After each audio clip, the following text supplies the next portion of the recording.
Sebelum menonton, jangan lupa like, subscribe, dan tekan tombol lonceng. Selamat menyaksikan. Halo sahabat Eljon, kembali lagi di Eljon Medical Forum bersama saya Cynthia Karani, dan tentunya di Eljon Medical Forum ini kita akan membahas seputar dunia kesehatan tentunya, dan kita masih akan membahas mengenai obesitas pada anak.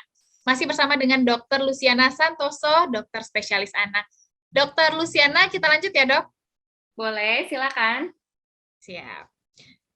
Nah, dokter, jadi tadi artinya ada hubungannya, dokter, obesitas pada anak dengan perkembangan otak ini, Dok?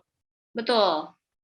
Oke, jadi bahayanya apa, dokter, kalau berkaitan dengan perkembangan otak ya, dokter? Apa mungkin nanti akan mengganggu masa sekolahnya atau seperti apa, Dok? Ya, karena dia berhubungan dengan bagian otak ya yang mengatur untuk yang tadi saya cerita tentang fungsi eksekutif, tentang atensi dan memori, tentu saja itu nanti akan berpengaruh pada kemampuan akademisnya.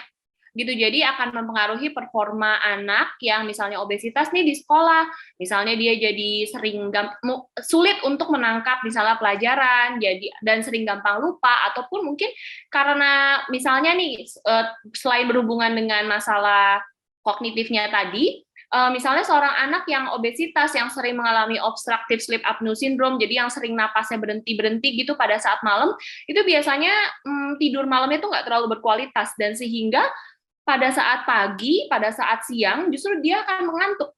Dan itu akan mengganggu pada saat dia harusnya memperhatikan pelajaran misalnya pada saat di sekolah. Jadi mungkin seperti itu efeknya. Oke. Nah, kemudian dokter, apakah obesitas ini bisa dicegah, dokter? Gimana, dokter, cara mencegahnya, dok? Oke, karena prinsipnya obesitas adalah lebih banyak input daripada output, ya kita harus menyeimbangkan, jangan sampai inputnya kelebihan daripada output. Cara untuk melakukan menyeimbangkannya itu adalah pasti nomor satu adalah dengan pemberian pola makan yang sehat. Jadi kalau tadi pemberian pola makan yang sehat itu mulai dari usia-usia awal kehidupan, misalnya pemberian ASI eksklusif gitu di 6 bulan pertama. Kemudian pada saat pemberian MPASI, dia juga harusnya diberikan MPASI yang seimbang, dan kemudian dikenalkan makanan-makanan atau pilihan-pilihan makanan yang sehat, yang misalnya sebut aja tadi yang kalorinya cukup, terus komposisinya tepat, dalam arti karbohidrat, lemak, dan proteinnya tepat. Jadi bukan kalorinya cukup tapi makannya yang isinya gorengan doang, ya bisa juga sih, tapi kalorinya tetap cukup tapi kan komposisinya nggak tepat. Nah, selain itu juga seorang anak harus diajarkan untuk tahu makanan yang sehat dan makanan yang nggak sehat tuh seperti apa. Jadi mungkin kalau misalnya anaknya udah usia-usia preschool atau usia school age, bisa diajarin tuh yang namanya traffic light diet gitu, atau traffic light food. Jadi ada makanan yang masuk zona merah, zona kuning, atau zona hijau. Yang hijau yang boleh dimakan tiap hari, yang kuning ya nggak usah tiap hari tapi bisa 2 atau 3 hari sekali. Yang merah tuh justru yang kayak fast food, ya French fries, makanan-makanan yang ultra proses lah istilahnya gitu, itu yang memang harus dibatasi. Dan juga pemberian edukasi untuk aktivitas fisik. Jadi aktivitas fisik itu kan sesuai usia ya, nggak mungkin kita nyuruh bayi misalnya suruh olahraga, kan tidak ya.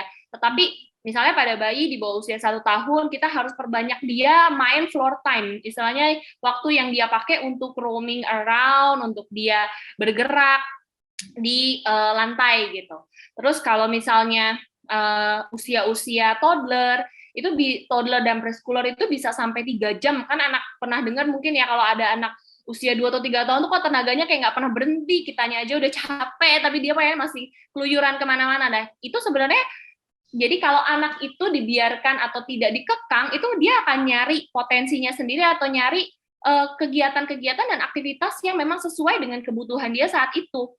Dan pada anak yang preschoolers itu bisa sampai 3 jam sehari, dengan satu jamnya tuh yang bikin deg-degan gitu. Sisanya sih yang ya cuma asal gerak-gerak aja, tetapi nggak yang duduk nonton misalnya screen time. Nah, yang mungkin yang perlu diwaspadai ini juga di orang tua sekarang adalah untuk jangan sampai kita memberikan screen time pada kelompok usia yang memang belum usianya. Dan kalau misalnya kita tetap mau memberikan screen time, misalnya pada anak di atas 2 tahun kan udah boleh, ya pastikan itu tetap di dalam rambu-rambu, jadi maksimal kayak cuma boleh 1 jam, supaya anak itu punya kesempatan untuk melakukan aktivitas. Gitu. Jadi pencegahan utama adalah pola makan dan aktivitas. Oke. Kalau untuk pengobatannya dokter, untuk anak-anak yang sudah terlanjur nih dalam kondisi obesitas nih, gimana dok? Oke, kalau anaknya sudah terlanjur obesitas, kita tergantung usia karena kita nggak mungkin nyuruh anak suruh diet karena anak itu kan masih punya tumbuh dan masih punya kembang. Nah, balik lagi sesuai usia. Kalau pada obesitas yang terjadi pada usia di bawah 2 tahun, biasanya target kita tuh tidak menurunkan berat badan, tapi weight maintenance. Karena dia pasti akan tumbuhkan ke atas. Nah, biar nanti dia tumbuh ke atas, berat badannya tidak bertambah, nanti dia akan semakin kelihatan langsing lah gampangnya gitu. Nah, kalau pada usia dia 2-7 tahun, biasanya kita targetnya tetap masih weight maintenance, kecuali anak obesitas ini sudah mengalami gangguan kesehatan seperti yang tadi saya cerita, mungkin dia udah ada hipertensi, ada diabetes, ada tanda-tanda misalnya resistensi insulin tuh jadi kadar gulanya seringkali naik gitu. Kalau pada seperti itu kita bisa menurunkan target, menurunkan berat badan, tetapi juga tidak yang abrupt, yang cepet-cepet.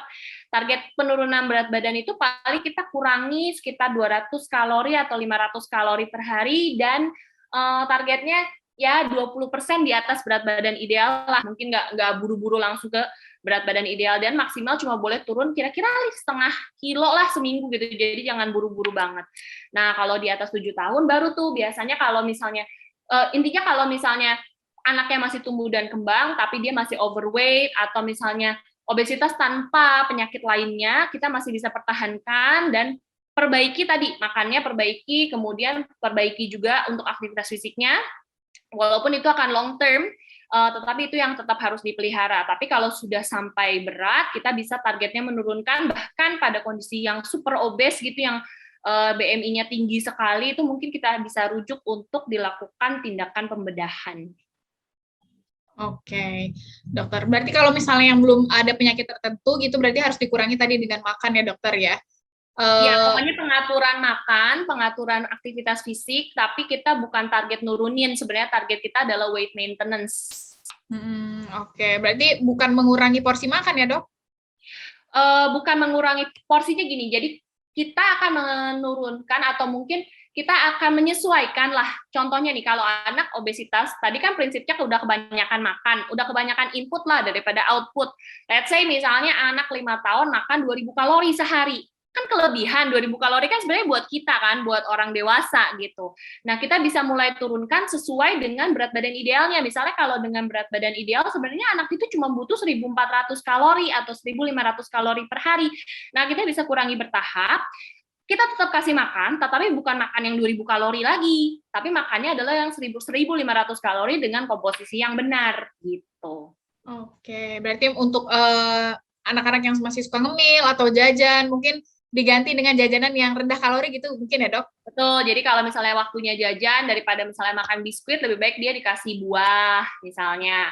Terus di antara waktu makan, ya misalnya dia hobinya minumnya soft drink atau teh manis gitu, nah itu bisa diganti dengan air putih, seperti itu. Itu lumayan ngurangin kalori kok. Oke. Nah, terakhir dokter, apa dokter tips untuk mengatur asupan kalori bagi obesitas nih yang ingin disampaikan kepada orang tua di rumah yang mungkin sekarang anaknya lagi obesitas gitu dok? Silakan dok. Oke, tipsnya buat orang tua mulailah dari hal-hal kecil yang bisa dilakukan. Dan nomor 1, jangan pernah lupa bahwa anak itu copycat sebenarnya ke orang tuanya. Jadi jangan kita menyuruh anak kita untuk hidup sehat, tetapi kita sendiri kerjanya misalnya liatin HP, nonton TV terus, pilihan makanannya juga nggak sehat. Kita tetap harus menjadi role model, pemilihan makanan yang sehat, dan juga aktivitas fisik. Nah, jadi start small, tapi bertahap. Bisa dengan misalnya mengurangi tadi minuman manis dulu, atau mengurangi kebiasaan jajan-jajan fast food yang biasanya seminggu bisa beberapa kali, mungkin bisa jadi seminggu sekali aja dulu.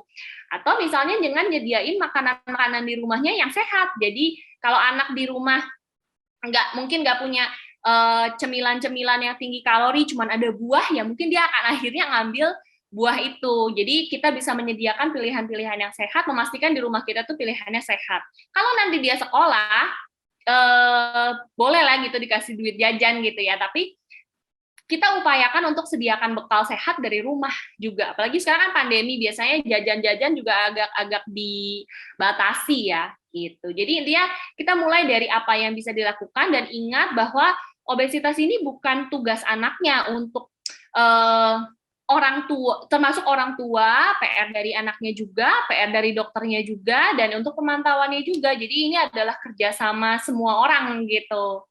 Jadi itu aja sih. Oke, dokter. Baik. Baiklah, terima kasih Dokter Luciana. Terima kasih untuk sesinya hari ini. Semoga bermanfaat juga untuk sahabat Eljon. Dan selamat kembali bertugas ya dokter. Semoga sehat selalu. Sehat selalu juga Mbak Cynthia, terima kasih. Terima kasih. Nah itu dia sahabat Eljon, saya dan juga Dokter Luciana sudah berbicara soal obesitas pada anak ya. Jadi tadi cara menghindarnya balik lagi ke orang tua yang harus mengajarkan anaknya, balik lagi ke pola makan, kemudian juga harus rajin berolahraga, sehingga mungkin tidak hanya obesitas yang bisa dihindari, tapi juga penyakit lainnya. Baiklah, semoga bermanfaat untuk semua orang tua di rumah. Saya Cynthia Karin dan juga Dokter Luciana Santoso, dokter spesialis anak. Pamit undur diri, sampai jumpa. Karena kalian sudah nonton, nah jangan lupa like dan juga subscribe. See you. Dah.